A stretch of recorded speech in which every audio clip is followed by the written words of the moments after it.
नमस्कार सभी विद्यार्थियों को। दोस्तों, अगर आप नहीं जानते हैं कि जो आपके सूत्र हैं तीन, ये सूत्र किस प्रकार से बनते हैं, तो मैं आपको इसका फुल बेसिक बताऊंगा कि ये सूत्र किस प्रकार से बनते हैं। जो आपके इच्छा अनुपात होते हैं त्रिकोणमिति में, sine theta, cos theta, tan theta, cosec theta, sec theta और कॉट थीटा, ये किस प्रकार से बनते हैं। ये सब आपका समकोण त्रिभुज है, यहीं से आपके सूत्र भी बनते हैं और यहीं से आपके जो अनुपात होते हैं इच्छा, मैंने अभी आपको बताया sine cos tan, cosec sec cot, ये आपके इच्छा अनुपात भी यहीं से बनते हैं। किस प्रकार से बनते हैं तो मैं पहले उसका आपको बेसिक बताऊंगा। जैसे हमारा ये समकोण त्रिभुज है।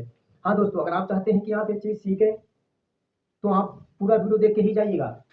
हम कहें अगर एक कोण 90 अंश का है, मतलब 90, एक कोण 90 अंश का है और अगर मैं इसके सामने जो भुजा होगी वो हमेशा कर्ण होगी। अगर मैंने इसको थीटा माना है, कहाँ थीटा चाहे इसे माने या इसको माने, मगर 90 अंश के सामने जो भुजा होगी वो हमेशा आपकी कर्ण होगी। ये बात आपको ध्यान रखना है। अंग्रेजी में कहते हैं इसे हाइपोटेनस, इससे हम प्रदर्शित करें।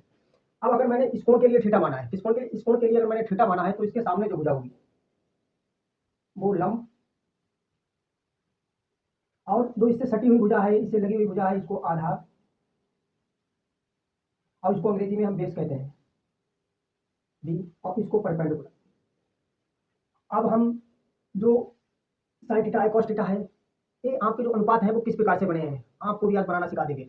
सबसे पहले एक चीज लिखते हैं, लाल बटे कक्का। ये तो आपने जब आपने छठा सातवां पढ़ा होगा तो आपने ये चीज लिखी होगी और याद भी की होगी। लाल बटे कक्का, यल का मतलब होता है लंब, के का मतलब होता है कर्ण, ए का मतलब होता है आधार। यल का मतलब क्या होता है लंब, के का मतलब होता है कर्ण, ए का मतलब होता है आधार। इसमें दो कर्ण आपको दिए हैं, दो लंब है और दो आधार है। टोटल आपके 6 अनुपात होते हैं ना। किस प्रकार से बनते हैं तो आपको बताते हैं।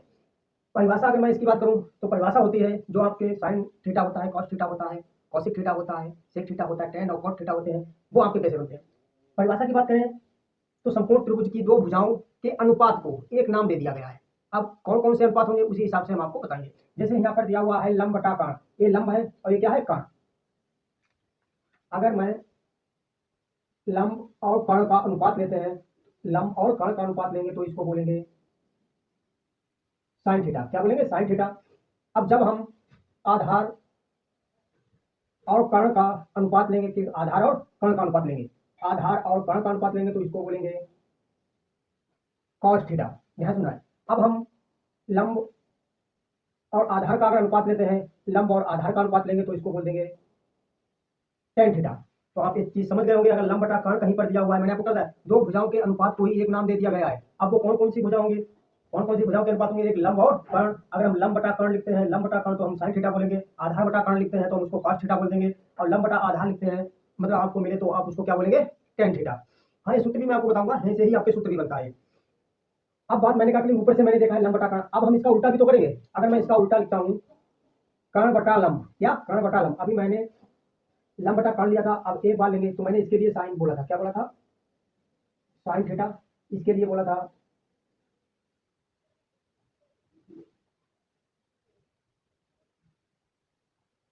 कॉस थीटा, और इसके लिए बोला था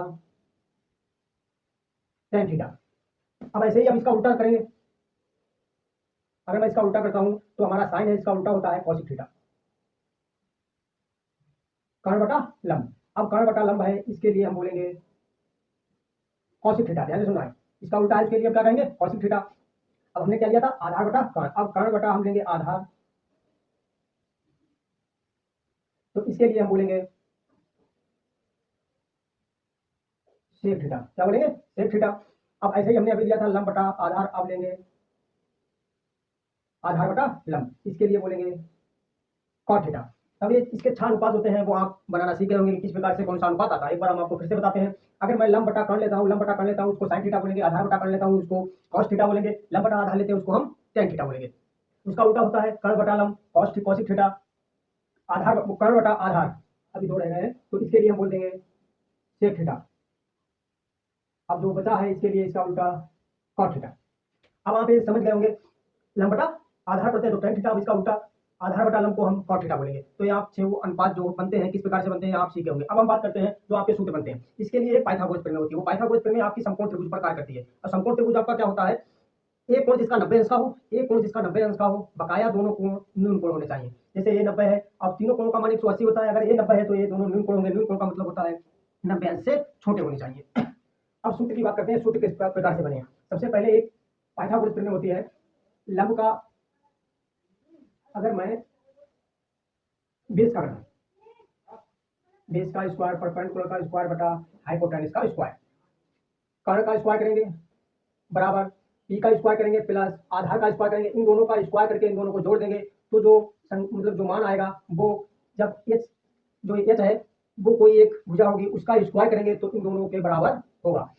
अब यहीं से आपका ये सूत्र बनेगा। सूत्र कैसे बनेगा, अब हम जो एच बराबर तो एक है तो हम यहाँ पर एक लाएंगे। अब एक लाने के लिए आप क्या करेंगे, एच स्क्वायर से ही भाग देंगे तभी तो हमको यहाँ पर एक प्राप्त होगा। अगर मैंने इधर एच स्क्वायर से भाग दिया तो इसमें भी एच स्क्वायर से भाग देंगे। अब ये तो एक आ जाएगा, यह तो सुना है। अब क्या बचा है, बेस, बेस बटा हाइपोटेनस, बेस बटा हाइपोटेनस, और बेस बटा हाइपोटेनस क्या होता है, आधार बटा कर्ण होता है कॉस थीटा। क्या होता है, cos square theta plus perpendicular बटा हाइपोटेनस, परपेंडिकुलर मतलब लंब बटा कर्ण, और लंब बटा कर्ण होता है आपका साइन स्क्वायर थीटा। ये तो आपका सूत्र है। एक सूत्र बन गया है sine square theta plus cos square theta बराबर एक। अब ये कॉस था इधर लिख ले चाहे इधर लिख ले, अगर प्लस में है, अगर माइनस में भी होता तो माइनस प्लस कर लेते, बराबर आपका एक उत्तर आ गया। एक आ गया है। अब दूसरा बनाएंगे, दूसरा भी इसी प्रकार से बनाएंगे। अब इसमें हम क्या करेंगे, फिर से D square plus T square बराबर एच का स्क्वायर। अभी हमने भाग दिया था एच से, अब हम देंगे बी से या पी से, मतलब बेस से या परपेंडिकुलर से, कह सकते हैं लंब से या आधार से। अब हम भाग देते हैं आधार से, आधार के स्क्वायर से ही देंगे तभी तो हमारा एक आएगा। अब इसके बराबर एक आ जाएगा, बराबर यहाँ पर बचा है एच का स्क्वायर बटे बी का स्क्वायर। ये उधर ले, ये उधर लाएंगे तो माइनस का पी का स्क्वायर बटे बी का स्क्वायर।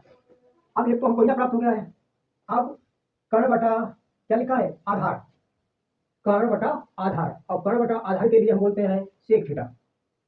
अब यहाँ स्क्वायर लगा है तो स्क्वायर लिख देंगे, माइनस क्या है, पी का स्क्वायर मतलब लंब का स्क्वायर और बेस का स्क्वायर, लंब का स्क्वायर और बेस का स्क्वायर होता है टेन थीटा, स्क्वायर है तो टेन स्क्वायर थीटा। आपका दूसरा सूत्र बन गया। दोस्तों अगर आपको मेरा पढ़ाया हुआ समझ में आया तो वीडियो को लाइक और चैनल को सब्सक्राइब जरूर करिएगा, जिससे कि कोई भी नया वीडियो है उसका नोटिफिकेशन सबसे पहले आपके पास पहुंचे। अब ऐसे ही हम तीसरा बनाते हैं, फिर से हम इसी प्रकार से लिखेंगे बी का स्क्वायर प्लस पी का स्क्वायर बराबर एच का स्क्वायर। अभी हमने बी से दिया था, अब हम भाग देंगे पी स्क्वायर से। अब हमारा एक आ जाएगा बराबर एच का स्क्वायर बटे पी का स्क्वायर। अब इधर जाएगा माइनस का बी का स्क्वायर बटे पी का स्क्वायर। अब एक आ गया है कर्ण बटा लंब, कर्ण बटा लंब क्या होता है, कॉसिक थीटा, तो स्क्वायर है तो स्क्वायर हम लिख देंगे, और माइनस बेस बटा परपेंडिकुलर। अब बेस बटा परपेंडिकुलर होता है कॉट थीटा, मतलब स्क्वायर है तो स्क्वायर लिख देंगे। हमारा तीसरा सूत्र बन गया। दोस्तों हम आशा करते हैं कि आपको हमारा पढ़ाया हुआ बढ़िया तरीके से समझ में आया होगा, और आप अगर एक बार में सही तरीके से समझ में दोबारा देख लीजिएगा, आपको बिल्कुल समझ में आ जाएगा और आप अपने दिमाग में से निकाल नहीं पाएंगे। दोस्तों वीडियो बढ़िया लगा हो तो वीडियो को लाइक और चैनल को सब्सक्राइब जरूर करिएगा, जिससे कि कोई भी नया वीडियो का नोटिफिकेशन सबसे पहले आपके पास पहुंचे। अब आपसे मिलते हैं अगले वीडियो में अगले कंसेप्ट के साथ।